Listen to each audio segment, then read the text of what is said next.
हम लोग बेटा देखने वाले हैं, ठीक है, पाठ 1 कक्षा 2 की जिसने सूरज चांद बनाया। ठीक है, इस कविता का अर्थ देखेंगे। बच्चे लिखना बंद कर दीजिए, अभी अर्थ देख लेंगे, सब लिखेंगे। ठीक है, इसका क्या करेंगे हम लोग, अर्थ समझने वाले इस कविता का।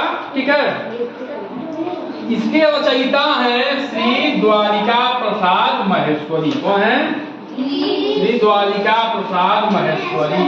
ठीक है, ये क्या है? रचयिता है। कविता को रचा जाता है और कहानी को लिखा जाता है। ठीक है, तो कहानी को जो लिखता है, ठीक है, या गद्य को लिखता है उसको कवि कहते हैं, और जो कविता वगैरह लिखता है वो क्या कहते हैं? रचयिता। क्या बोलते हैं? रचयिता। ठीक है, अब इसका हम लोग क्या देखने वाले बेटा? अर्थ देखने वाले। एक चीज अर्थ देखने के बाद देखिए, ये चीज सभी लोग देखेंगे।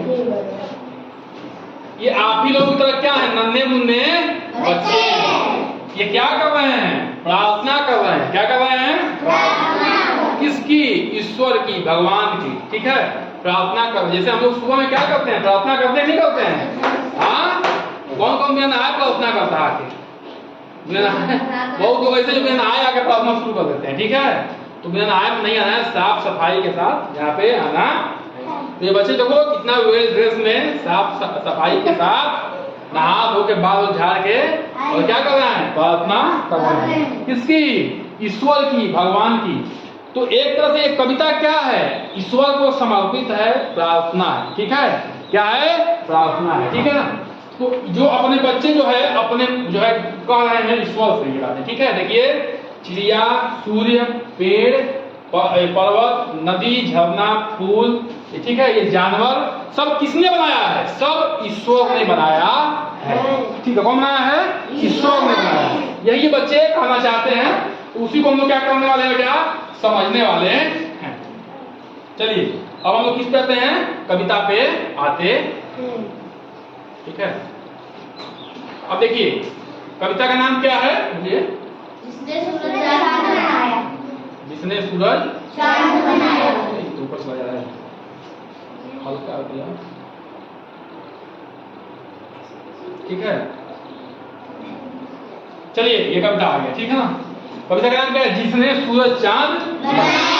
रचयिता कौन है? श्री द्वारिका प्रसाद महेश्वरी। ठीक है, जिसने सूरज चांद बनाया।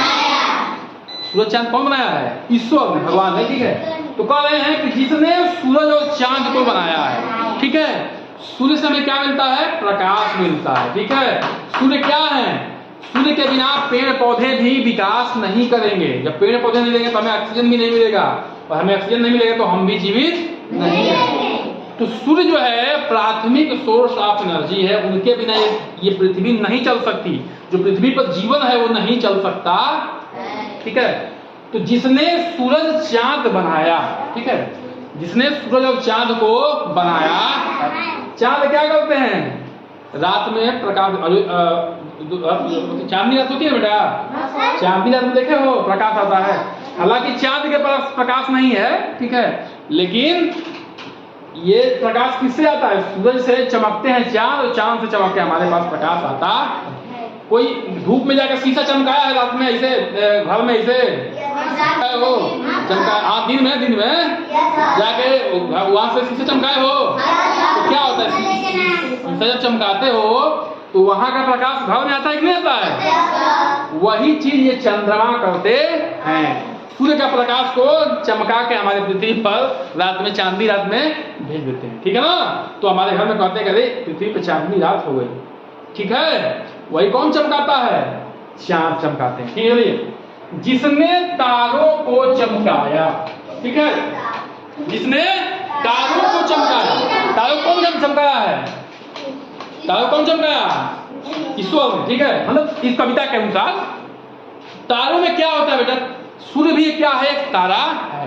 तारों में अपना गैस होता है, ठीक है, वो जलता रहता है, तो इसलिए वो क्या होता है? चमकता है। जैसे कोई दीपक जलाते हो आप लोग, उसमें क्या होता है? तेल होता है तो नहीं चलता है जी। तेल खत्म, दीपक का प्रकाश खत्म। तो इन तारों में बहुत सारा गैस है, वो जल रहा है। सूर्य भी एक तारा है उसमें भी गैस वो भी जल रहा है, उससे हमें प्रकाश आ रहा है। ठीक है, तो तारों को कौन चमकाया? इस कविता के अनुसार ईश्वर ने चमकाया है। जिसने चिड़ियों को चहकाया, यानी चहचहाती है चिड़िया, देखते हो सुबह सुबह चहचहाती हैं, चिड़ियों की आवाज आती है। तो जिसने चिड़ियों को चहचहाना सिखाया है, उनके अंदर जान डाली है, जिससे वो बोल पा रहे हैं। कौन? ईश्वर की बात कर रही है। जिसने सारा जगत बनाया, जिसने सारा जगत बनाया, यानी कि सारा संसार बनाया है। ठीक है ना, जिसने सारा संसार बनाया है।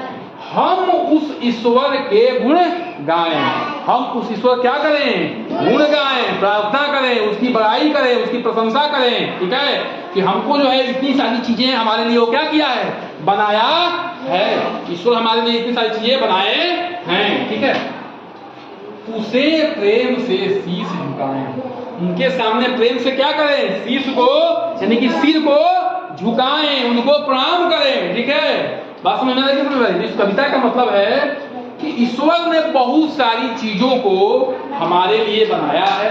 ठीक है, और उनका हम गुणगान गाएंगे, उनके सामने क्या करेंगे?